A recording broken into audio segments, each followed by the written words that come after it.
Danessa.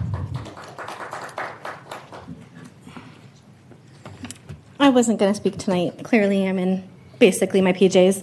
But I got angry, and poor Brenda had to decipher my rage writing. I came tonight actually just to speak to Chief Knoblich because I wanted to set up a meeting with him about police surveillance use in the city, and so I'm going to do that with him in a little bit.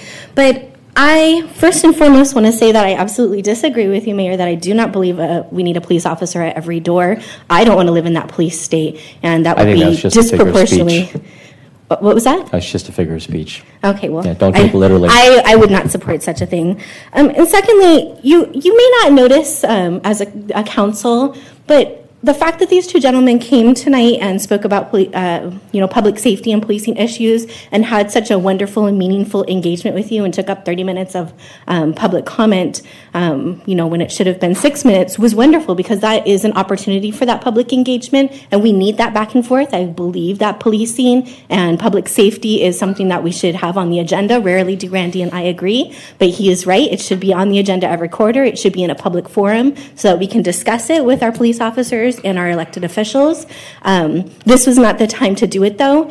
And you guys have routinely, as I've noticed, and I've been coming to council for 2 years now, engaged with the men that come up here and bring up issues that you think are important.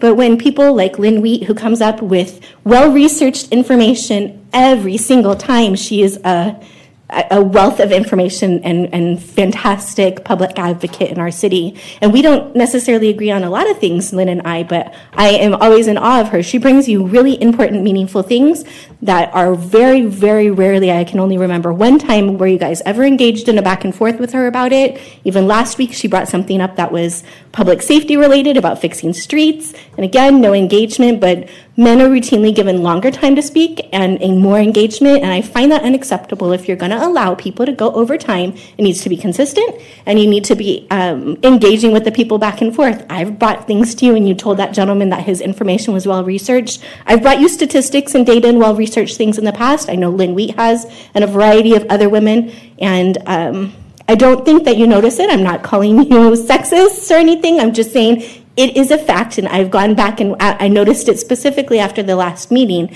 and I went back and watched a couple of the previous council membership meetings, and there is always more engagement with the men, and you need to think about that. Thank you.